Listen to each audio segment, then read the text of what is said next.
அனைவருக்கும் வணக்கம். நம்ம அடுத்து என்ன பார்க்க போகிறோம் அப்படின்னு கேட்டிங்கன்னா, கிரகங்களின் நட்பு, பகை, சமம் இதை பற்றி பார்க்குறோம். இதை ஏற்கனவே இந்த நட்பு, பகை, சமம் இதை நம்ம எப்படி கண்டுபிடிக்கிறது அப்படின்னு சொல்லி ஒரு ஃபார்முலாவே சொன்னேன். அந்த ஃபார்முலா என்னென்ன அப்படின்றத உங்களுக்கு ஞாபகம் இருக்கும், இருந்தாலும் ஞாபகப்படுத்திங்க. ஓகேங்களா? சரி. இப்போ காலபுருஷ தத்துவத்தின் படி, காலபுருஷ தத்துவம்னா என்ன, நான் ஏற்கனவே சொல்லியிருக்கேன். காலபுருஷ தத்துவத்தின் படி அப்படின்றது அது ஸ்டாண்டர்டு, அது மாறாது. ஓகேங்களா?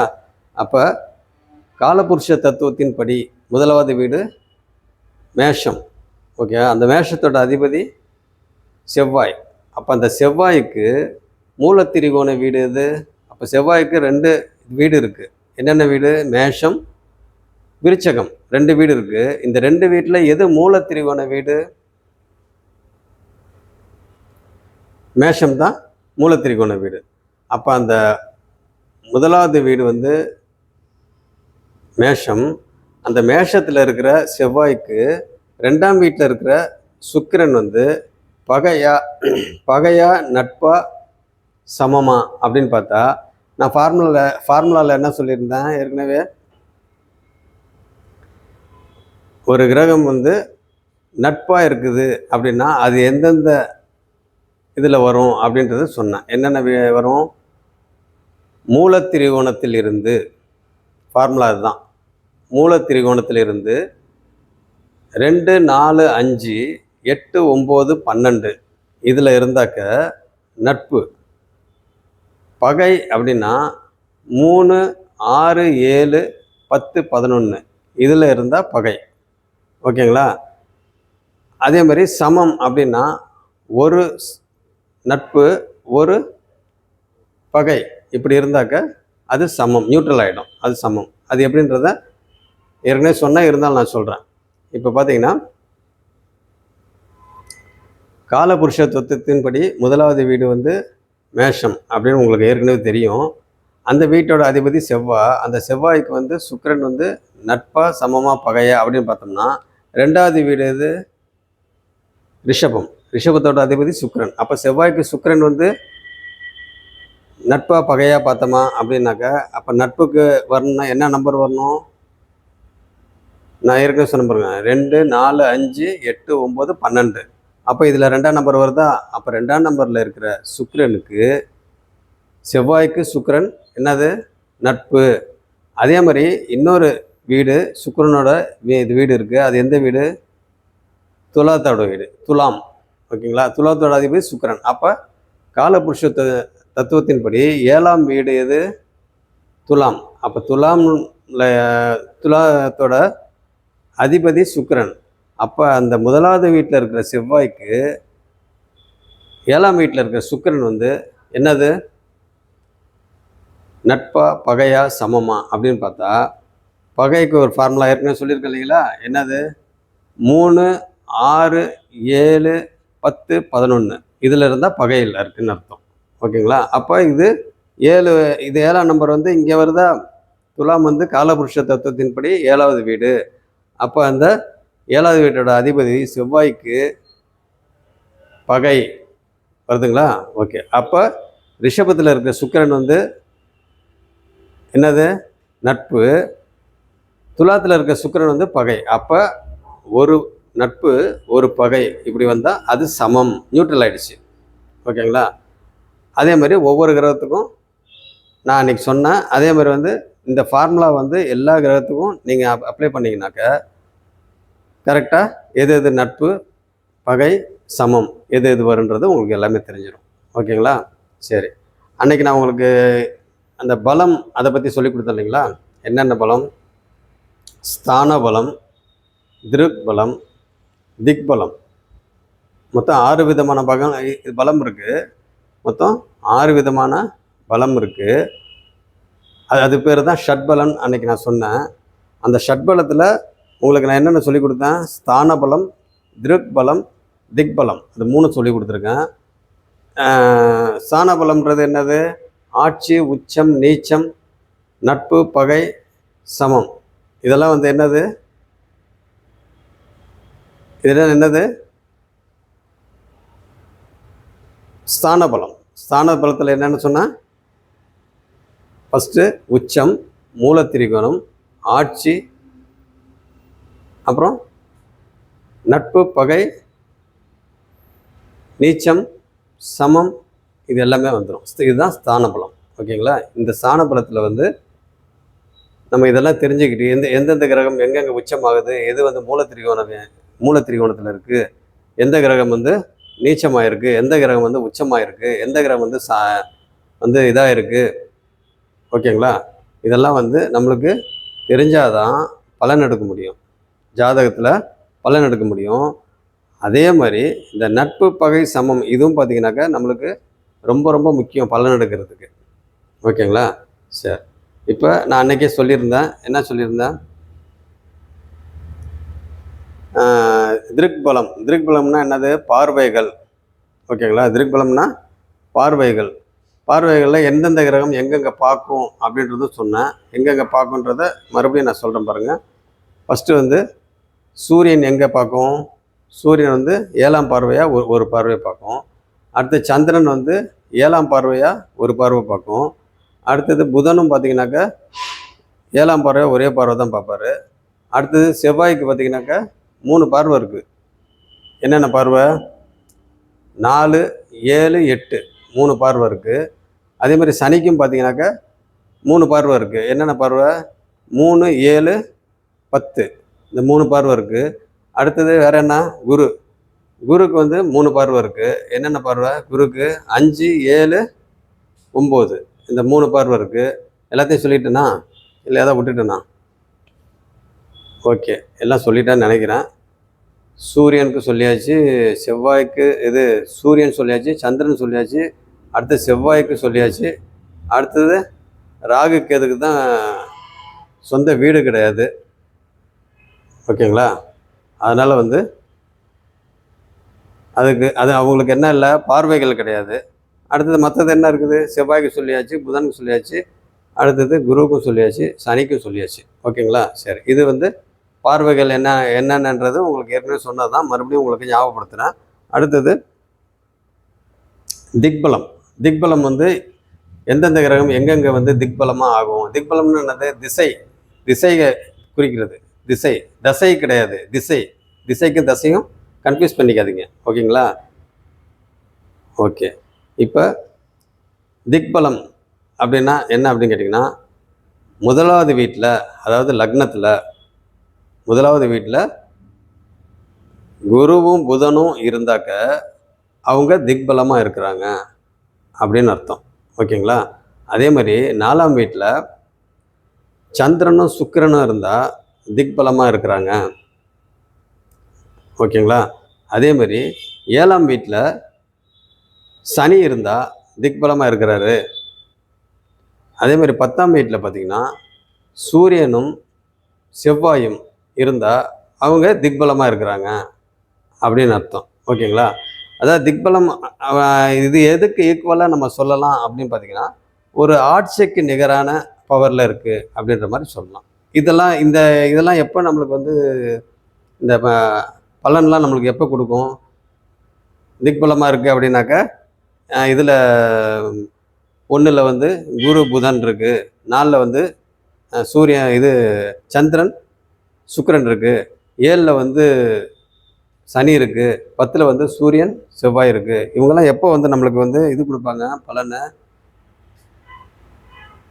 எப்போ வந்து இது ஆக்டிவேட் ஆகும் அப்படின்னு பார்த்தீங்கன்னா, தசையில் தான் ஆக்டிவ் ஆகும். எந்தெந்த அந்த ஏற்கனவே சொன்ன பாருங்க, தசாபக்தி சொன்னா இல்லைங்களா, அந்த தசாபக்தி நம்மளுக்கு நடக்கிறப்ப தான், அந்த தசாபக்தி காலங்களில் தான் நம்மளுக்கு எப்போ அந்த தசாபக்தி வருதோ, ஃபார் எக்ஸாம்பிள் வந்து 1ஆம் வீட்டில் வந்து புதன் குரு இருக்குது அப்படின்னாக்கா, புதன் தசை வந்துச்சுனாக்கா நம்மளுக்கு நல்லது நடக்கும். அதே மாதிரி குரு தசை வந்தாக்கா நம்மளுக்கு நல்லது நடக்கும். அதே மாதிரி ஒவ்வொரு கிரகங்களும் நான் சொன்னேன் இல்லைங்களா, திக்பலத்தில் எந்தெந்த கிரகம் இருக்கோ அந்தந்த தசாபக்தி வந்துச்சுனாக்கா நம்மளுக்கு நல்லது நடக்கும் அப்படின்றத ஏற்கனவே உங்களுக்கு சொன்னது தான். இருந்தாலும் மறுபடியும் நான் சொல்லியிருக்கேன், ஞாபகப்படுத்திங்க. ஓகே, நான் அன்றைக்கே என்ன சொன்னேன், இந்த நட்பு, சமம், பகை இதெல்லாம் வந்து நான் சார்ட்டாக போர்டில் எழுதி போடுறேன் அப்படின்னு நான் சொன்னேன். அதை வந்து இப்போ போர்டில் எழுதி போட்டிருக்கேன், அதை பார்த்துங்க. ஒரு கிரகங்கள் நட்பு, பகை, சமம் சூரியனுக்கு சந்திரன், செவ்வாய், குரு 3 பேரும் வந்து பார்த்திங்கன்னா நட்பு. ஏற்கனவே அதை சொன்ன இல்லைங்களா, அந்த டீம் சொன்னல, என்ன டீமு? குரு டீம், சுக்ரன் டீம். புரியுதுங்களா? அதை வச்சாவே நான் ஏற்கனவே ஒரு இதில் சொல்லியிருப்பேன். என்னென்னா, இந்த டீமில் இருக்கிறவங்களுக்கு இந்த டீமில் இருக்கிறவங்க எதிரிங்க. அதில் ஒரு சில இது கொஞ்சம் மாறுபடும். அது எப்படின்றத பாருங்கள், சார்ட்டில் எழுதி போட்டிருங்க, அதை பாருங்கள். ஆனால் நான் அந்த ஃபார்முலா சொன்னேன் பார்த்தீங்களா, அந்த ஃபார்முலா வந்து நீங்கள் அப்ளை பண்ணிங்கனாக்க மூலத்திருகோணத்தில் இருந்து அப்படின்னு சொல்லி சொன்ன இல்லைங்களா, நட்புக்கு என்ன நம்பர்ஸு, பகைக்கு என்ன நம்பர்ஸு, இதை போட்டிங்கனாக்கா கரெக்டாக இந்த சார்ட்டில் இருக்கிறது கரெக்டாக வந்துடும். ஓகேங்களா? சரி. அப்போ கிரகங்கள் வந்து சூரியனுக்கு வந்து சந்திரன், செவ்வாய், குரு 3 பேரும் நட்பு. சுக்கிரன், சனி இவங்க 2 பேரும் பார்த்தீங்கன்னாக்கா பகையில் வராங்க. சூரியனுக்கு புதன் வந்து சமம். அதே மாதிரி சந்திரனுக்கு பார்த்திங்கன்னா சூரியனும் புதனும் நட்பு. சந்திரனுக்கு பகை வீடு யாருமே கிடையாது. ஏன் கிடையாது? சந்திரன்றது அம்மா, பொதுநலம் மிக்கவர். ஓகேங்களா? எல்லாத்துக்கும் அவங்க வந்து சமம் தான். அதனால் சந்திரனுக்கு பகை கிடையாது. ஓகேங்களா? அப்போ சந்திரனுக்கு சூரியன், புதன் வந்து நட்பு, பகை கிடையாது. சந்திரனுக்கு செவ்வாய், குரு, சுக்கிரன், சனி இவங்க வந்து சமத்தில் வருவாங்க. சமம். அந்த ஃபார்முலா அப்ளை பண்ணிங்கனாக்க, நான் ஏற்கனவே சொன்னேன், என்னடா இது சந்திரன் வந்து சனிக்கிட்ட வந்து சமமாக இருக்குது அப்படின்னு உங்களுக்கு வித்தியாசமாக இருக்கும். இது கன்ஃபியூஸ் ஆகும். ஏன் அப்படின்னு கேட்டிங்கனாக்க, நான் ஏற்கனவே அந்த டீமில் எழுதி போட்டேன் பாருங்கள். என்ன எழுதி போட்டேன்? குரு டீமில் தான் வந்து சந்திரன், சூரியன் இவங்கெல்லாம் வருவாங்க. அப்போ வந்து இங்கே எப்படி இவங்களுக்கு சமமாகும் அப்படின்றத அந்த ஃபார்முலா உங்களுக்கு சொன்னேன் இல்லைங்களா, அதில் வந்து பார்த்து அந்த ஃபார்முலா வந்து நான் சொன்ன மாதிரி அந்த காலபுருஷ தத்துவத்தின்படின்னு சொல்லி நான் 12 இது கட்டத்தில் வந்து அந்த இது ராசி கட்டத்தில் சொன்னேன் இல்லைங்களா, அதை வந்து அப்படியே அப்ளை பண்ணுங்கள். முதலாவது வீட்டுக்கு செவ்வாய்க்கு எதெல்லாம் வந்து நட்பு, பகை இதெல்லாம் வருது அப்படின்றத அந்த ஃபார்முலா அப்ளை பண்ணிங்கன்னா கரெக்டாக இது வந்துடும். ஓகேங்களா? அப்போ சந்திரனுக்கு சனி, சுக்கிரன், செவ்வாய், குரு இவங்கெல்லாம் பார்த்திங்கன்னா என்னது சமத்தில் வருவாங்க. ஆக்சுவலாக வந்து டீம்னு பார்த்தோம்னா எதிரியில் வந்து சுக்கிரனும் சனியும் வந்து சந்திரனுக்கு எதிரி அப்படின்ற மாதிரி அந்த டீம்னு வச்சு பார்த்தோம்னா வரும். ஆனால் ஃபார்முலா இப்போ நம்ம அப்ளை பண்ணிங்கனாக்கா சமத்தில் வரும். ஓகேங்களா? அடுத்தது செவ்வாய்க்கு வந்து சூரியன், சந்திரன், குரு இவங்க 3 பேரும் நட்பு. செவ்வாய்க்கு வந்து புதன் வந்து பகை. ஓகேங்களா? அதே மாதிரி செவ்வாய்க்கு சுக்கிரன், சனி சமம், நியூட்ரலாக போயிடுவாங்க. ஆனால் நம்மளுக்கு வந்து பொதுவாக நட்பு வீடுகளில் இருந்தால் தான் நல்லது. சமத்தில் இருந்தாலும் பகையில் இருந்தாலும் அவ்வளோ இது கிடையாது. அது முக்கியமாக வந்து பகையில் கண்டிப்பாக இருக்கக்கூடாது. சமத்துலையாவது இருந்தாக்கா அது வந்து அவ்வளோ நல்லது பண்ணுவாங்க அப்படின்றலாம் சொல்ல முடியாது. கெடுதலும் பண்ண மாட்டாங்க, நியூட்ரலாக போயிடுவாங்க. ஆனால் அது கிட்டத்தட்ட அது பகை கணக்கு தான் அது. ஓகேங்களா? சரி, ரைட்டு. ஆனால் அது வந்து சமம். நம்மளுக்கு வந்து எப்பயுமே வந்து ஜாதகத்தில் நம்மளுக்கு ஒரு ஜாதகம் நல்லா வெயிட்டாக இருக்குது அப்படின்னாக்க, நல்லா இருக்குது, பவராக இருக்குது அப்படின்னா கிரகங்கள் வந்து நட்பில் இருக்கணும். நட்பில் இருந்தால் தான் நம்மளுக்கு வந்து நல்லது. ஓகேங்களா? ஓகே. அடுத்தது புதனுக்கு வந்து சூரியன், சுக்கிரன் இவங்க வந்து நட்பில் வருவாங்க. புதனுக்கு சந்திரன் வந்து பார்த்திங்கன்னா பகை. புதனுக்கு தான் சந்திரன் பகை. சந்திரனுக்கு வந்து புதன் வந்து பகை கிடையாது. ஏன்னா சந்திரன் வந்து அம்மா, எல்லாருக்கும் வந்து அவங்க வந்து நட்பு, அதாவது எல்லாமே பார்த்திங்கன்னா சமமாக தான் ட்ரீட் பண்ணுவாங்க. புரியுதுங்களா? அதனால் வந்து பார்த்துங்க, புதனுக்கு தான் வந்து சந்திரன் எதிரி, சந்திரனுக்கு புதன் எதிரி கிடையாது. சரி, இந்த இங்கே போட்டுருப்போம் பாருங்கள். ஓகே. அடுத்த குருவுக்கு வந்து பார்த்திங்கன்னா சூரியன், சந்திரன், செவ்வாய். இந்த இங்கே நான் இதை விட்டுட்ட போல இருக்குது. புதனுக்கு வந்து சூரியன், சுக்கிரன் வந்து நட்பு, புதனுக்கு சந்திரன் வந்து பகை, புதனுக்கு வந்து செவ்வாய், குரு, சனி இவங்க 3 பேரும் பார்த்திங்கன்னா சமத்தில் வர்றாங்க. அடுத்தது குருவுக்கு வந்து சூரியன், சந்திரன், செவ்வாய் இவங்க 3 பேரும் நட்பு. குருவுக்கு வந்து புதன், சுக்கிரன் பகை. குருவுக்கு வந்து சனி வந்து பார்த்திங்கன்னா சமத்தில் வருவாங்க. ஓகேங்களா? சுக்கிரனுக்கு புதன், சனி இவங்க 2 பேரும் நட்பு. சுக்கிரனுக்கு வந்து சூரியன், சந்திரன் பகை. சுக்கிரனுக்கு செவ்வாய், குரு சமம். சனிக்கு வந்து புதன், சுக்கிரன் நட்பு. சனிக்கு வந்து சூரியன், சந்திரன், செவ்வாய் இவங்க 3 பேரும் பகை. சனிக்கு வந்து குரு வந்து சமம். புரிஞ்சுக்கிட்டீங்களா? இதை நான் சொன்ன ஃபார்முலா வந்து அப்ளை பண்ணிங்கன்னா இது கரெக்டாக வந்துடும். அடுத்தது பொதுவாக சொல்லப்போனால் இந்த 12 ராசி கட்டத்தில் ஜாதகங்களில் அந்த அந்த 12 ராசி கட்டத்தில் அதான் ஜாதகம்னு சொல்லுவோம் இல்லைங்களா, அந்த ஜாதகம் ராசி கட்டம்ன்றது 80% நம்மளுக்கு பலன் தரும். அந்த ஜாதகத்தில் ஜனன ஜாதகம்னு சொல்கிறாங்க இல்லைங்களா, அந்த ஜனன ஜாதகத்தில் ஒரு ஜாதகம் நல்ல யோக ஜாதகமாக இருக்குது, நல்ல கிரகங்கள்லாம் நல்ல பவராக இருக்குது, ஆனால் ஒன்றுமே நல்லது நடக்கலை.